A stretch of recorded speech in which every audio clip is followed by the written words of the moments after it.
Here we are for another match of this league with Green-White Hexproof. And we're going to keep this hand. I think this hand's okay.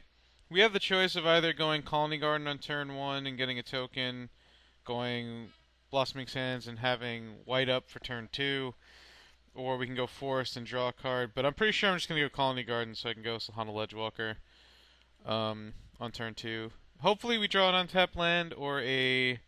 No, I guess Utopia Sprawl wouldn't really do anything, but... Or Utopia Sprawl next turn, I guess, would actually be very good. We're on the play here as well, which is a good thing. Excuse me. The thing that sucks is that we're not guaranteed to have a untapped land. So, affinity. Okay, well, that actually works out now. So what we can do is we can go Slippery Boggle into Blossoming Sands, and then we will actually have mana to go Armadillo Cloak next turn. So, that works out. Gonna send a message and attack with this 0/1 token. I have no idea what message that sends, but the plant said it wanted to attack, so like Randy Orton, I heard the voices in my head. I'm really sorry I just said that. That was very, very lame. Well, yeah. So Affinity, game 1, you should have a very, very good matchup. Game 1. They don't really have anything that interacts with you. They have to have a very quick Atog, a very quick board state. That was actually a really good draw. So my opponent didn't do anything, so now we can go Armadillo Cloak. And then next turn we can go Ancestral Mask. Oh, I forgot that Fate doesn't do that. Just gain 3 life here. The other thing is, like, if you get an Armadillo Cloak and a Mask going and a couple of other enchantments, they usually mathematically can't win. After sideboard, I mean, Affinity, the good thing about Affinity that everyone plays it is that it has access to any colors that you want. So you can bring in fogs, you can bring in enchantment destruction, you can bring in anything really. So okay, well, my opponent went turn 2 Prophetic Prism last turn, and now they have just a million Frogmites into Thoughtcast. My opponent has the absolute nuts for a mulligan to 6. I'm kind of just sitting here. If I draw an untapped land, we're going to be on easy street because I'm going to get plus a bunch and first strike. Okay, well, that wasn't what I was talking about, but... Alright, well, here we're just going to go Ancestral Mask. I think my guy's going to be a 5/5 for now. And then next turn, we're just going to unload. Yeah. Not actually going to attack because of the fact that he can just triple block and kill it. As where next turn, not only can we have First Strike and Totem Armor, but we'll also have Abundant Growth, so I'll be +4. Or I could just, draw another Ancestral Mask with Abundant Growth, and that would be cool too. So we'll see what happens.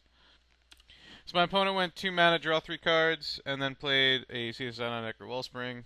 Oh my god. That was a good draw. Gonna put Abundant Growth on this Colony Garden, just so that, in case my opponent, I guess, has something that destroys a land, I'm not going all in on this forest. Drew another forest, that's kind of balls. But, oh, wait, what am I talking about? That was turns ago. Why did I want that? I didn't want that land at all. That's pretty funny. I'm an idiot. Okay, so my guy's now going to be 10 power with First Strike and Totem Armor. We're not going to play this forest. I mean, I don't have any instants, so I might as well just go in. Oh, my guy's a 10/10. My bad. I forgot this was +1/+1. For some reason, I always think it's +1/+0. Oh, I can play a forest, I guess. Now I'm going to keep it in my hand. Yeah, opponent scooped. That was my fault. I didn't mean to take so long to think about my turn, but Utopia's probably, then we were drawing Ancestral Mass, so this would have actually just been the game. So yeah, we took game 1. Game 2 and 3, however, is a bit harder.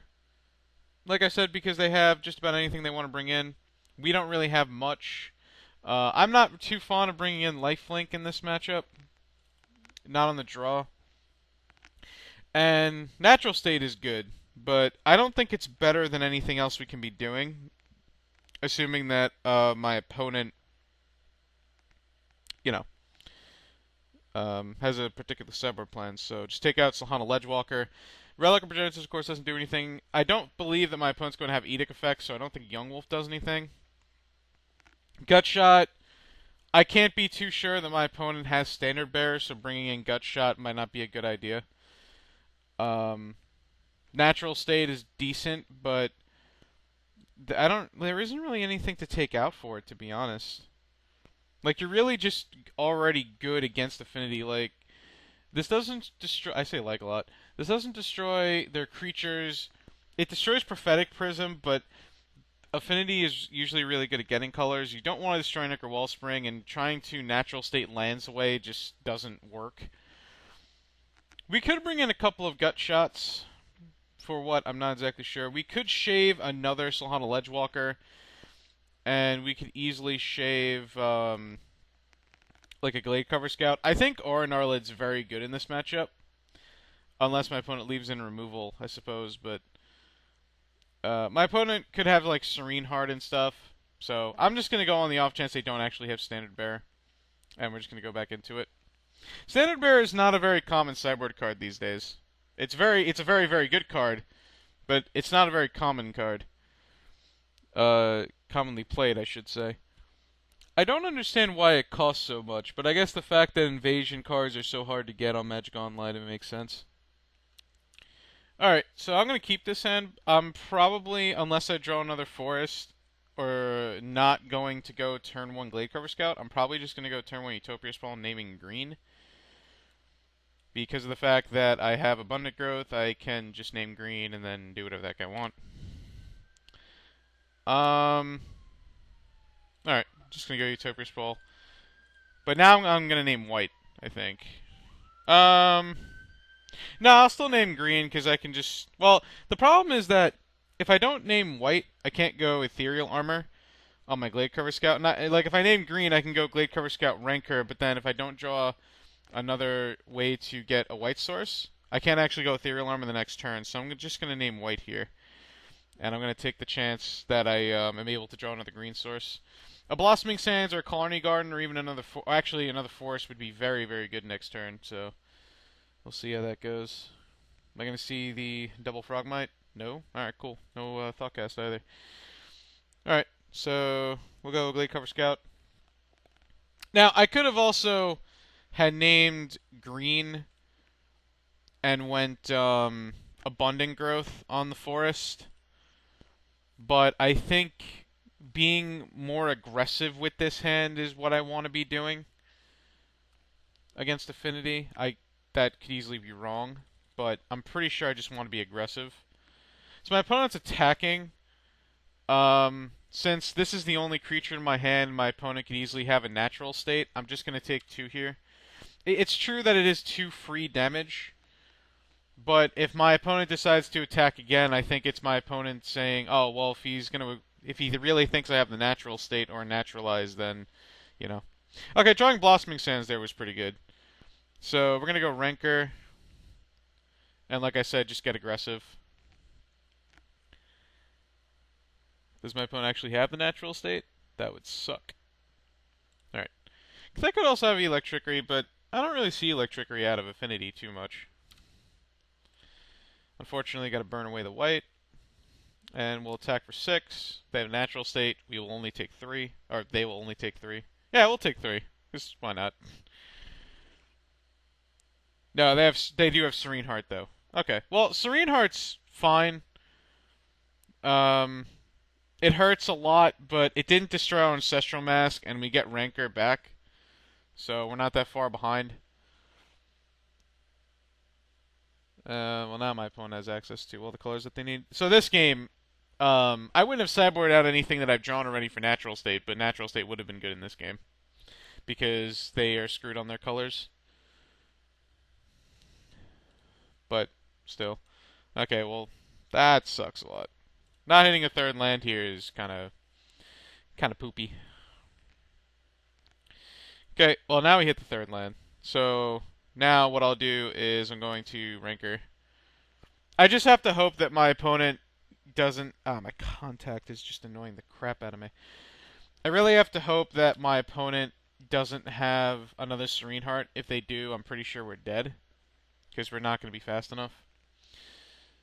That's a thought cast off the top. You know it because they would have obviously cast it last turn. Wellspring, Darksteel Citadel. So my opponent's on the 17 land plan, I assume. Or they're just not playing any Ancient Dens. Coolio. Yes, I will take 2. Why does my opponent not attack for 4 there? Oh, they want to cast something. Wait. What? Then why wouldn't you attack for 4? I'm confused. I'm so confused. My opponent was like, here, trade with my Frogmite for free. Or I only get in for 2 damage instead of 4. I don't get that, but alright.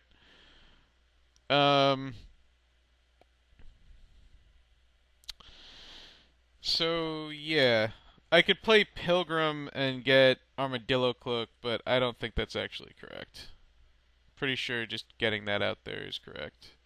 But I'm pretty sure also that saying go is correct because trading 7 for 10 doesn't seem like a profitable thing to me. As where over the course of the next 2 turns, I can go Pilgrim, get Armadillo Cloak. Or I could go Pilgrim, get another Ancestral Mask, and possibly just swing in for the win. So we'll see how that works out. Alright, so it took a little while. My opponent disconnected. And, ooh, hello. Okay. Just cast this, I guess. Like I said, if my opponent has Serene Heart, I'm dead, so it doesn't really make a difference. I'm going to attack here for 15. My opponent has Serene Heart, I will scoop.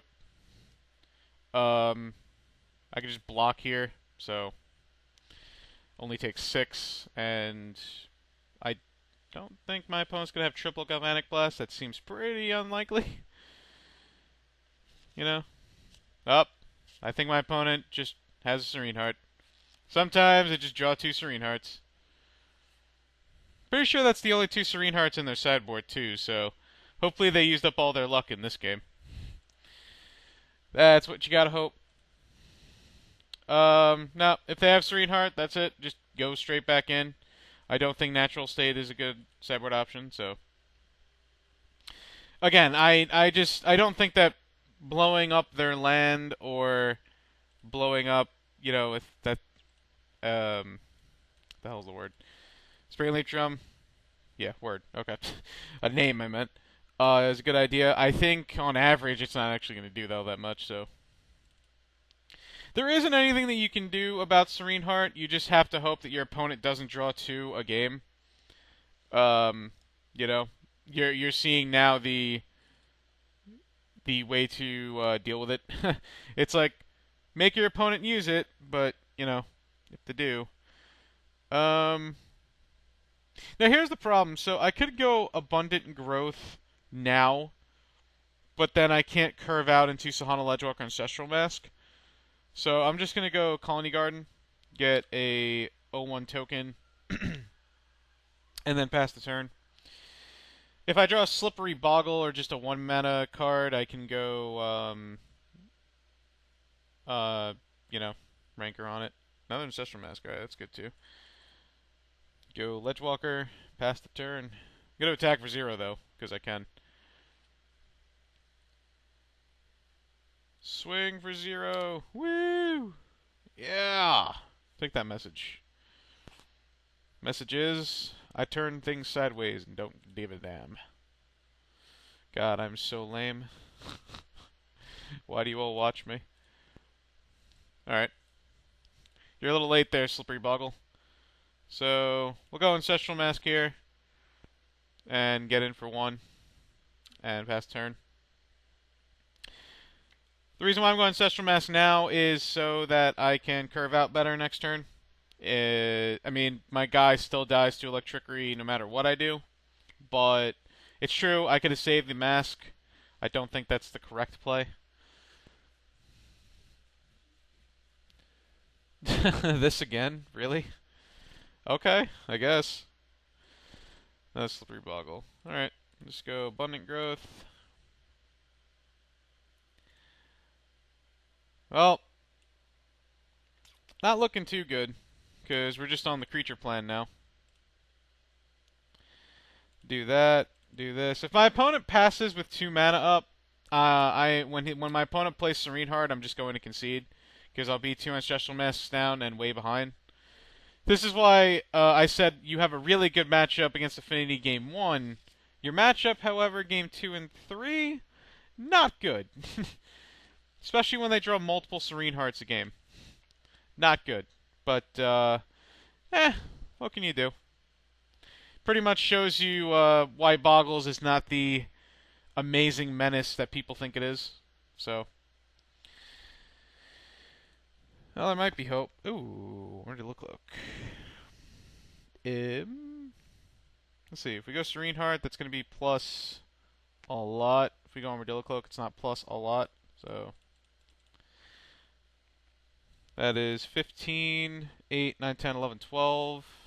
Not enough to actually kill my guy, so we'll just attack for 15. Again, if my opponent has a Serene Heart, we're dead. Not much I can do. Unless my opponent messes up then. I mean, I guess if my opponent has Serene Heart and attacks with enough dudes that I can go draw land, go Rancor, Armadillo Cloak, I guess I can win. But other than that, it's really like it, I guess. Well, no, I guess Ethereal Armor wouldn't do it. I would have to like do it over the course of the next 2 turns, but you know. But with a Rancor, I think my opponent will just play it safe. I guess my opponent could like believe they're going to 1. Alright, so it looks like my opponent has Serene Heart again. They probably are playing 4 in the sideboard if they're drawing it so much, I have to assume. Just going to take 10 here. I don't think blocking is going to do anything for me. Well, we did draw a Force, so that's cute. So I'm just going to attack for 1. And that'll be that. Put my opponent to 3. Which, if I'm allowed to block enough, puts my opponent dead next turn, I suppose. So that's something that's good. Oh, I won? Oh, damn. My opponent didn't have Serene Heart. Well, that worked, I suppose. Okay. Give me a second. Let's go back to the deck list. Okay, so I think those 3 matches pretty much show the strength of the deck, the weakness of the deck, how the deck functions and whatnot. So, what did I face match 1 actually? Hold on. So if I remember correctly, match 1 was Burn. I had to actually remember off of my memory, which thankfully it's good. Burn, of course, you know, showed you the power of Armadillo Cloak and a Hexproof creature. It's a pretty good matchup. You know, there isn't much they can do. You do have to watch out for Electrickery, but the power of this deck is that, you know, you play 1 creature, and once you make it an X2, it's really hard for them to win. Then you saw Angler Delver. You saw the power of Edict effects, but then you saw also the power of Young Wolf, and you saw the power of having multiple threats. You know, that's the strength of Boggles as well. Sometimes you don't have to go all in on 1 creature. Sometimes you can go in on a creature and then you just have a bunch of little weenies or dorks and just, you know, you turn the clown sideways and there you go. And then you just saw Affinity. So game 1, you saw how good Affinity is game 1. Game 2, you saw just how good Serene Heart is, especially backed up by a big clock. And then game 3, you saw what happens when your opponent doesn't draw Serene Heart. You know, it's just sometimes you get there. As you saw, the power of Ancestral Mask is pretty good. You know, like I said, you would never play less than 4. Throughout the series of matches, you got to see how good Armadillo Cloak is. You got to see how good Helios Pilgrim looking for something is. You also got to see how good the flow of the deck is. This deck is actually remarkably consistent as well, because you're playing all the 4 ofs that you could want. Now, against Affinity in Game 3, you saw me draw a bunch of little weenie creatures, but at the same time, my opponent took 1 big hit, went to 4. So, even if they did Serene Heart, I would have been able to block enough that they would have had to have an answer for Silhana Ledgewalker anyway. So that shows you also the power of Silhana Ledgewalker, where creatures without flying can't block it. And that's something that a lot of people don't take into account sometimes. The reason why I'm willing to sideboard them out usually is because they're 2 mana. So a big strength of this deck is you get to play so many multiple spells in a turn, and Slippery Boggle and Glade Cover Scout allow you to do that. Is where sometimes Solana Lodgewalker, yeah, okay. Solana Ledgewalker doesn't allow you to do that. But usually Solana Ledgewalker is actually your best hexproof creature because it has that extra line of text of it cannot be blocked except by creatures with flying.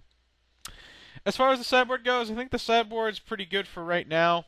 The only things I could really see changing are maybe adding another lifelink if you expect a lot more red decks.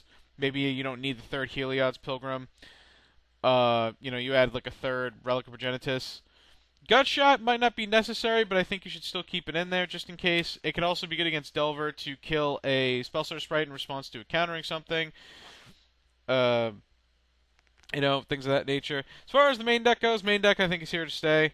The only other changes I would consider making are you could take out the 2 Aura Gnarlids for +1 of each of the Umbras. That's about it. But I think Aura Gnarlid I'll keep in. The fact that Aura Gnarlid can win a game on its own is, while you just have a bunch of Utopia Sprawls and Abundant Growths out there, is really what it appeals to me. But I would never play more than 2. You could go 3, but I wouldn't do that personally. I think at 3 mana it's a lot for a creature that turns on your opponent's removal. So yeah, I hope you guys enjoyed this, little episode on Green White Hexproof. I hope you guys enjoy more in the future. Thank you so much for watching, and I will see you next time.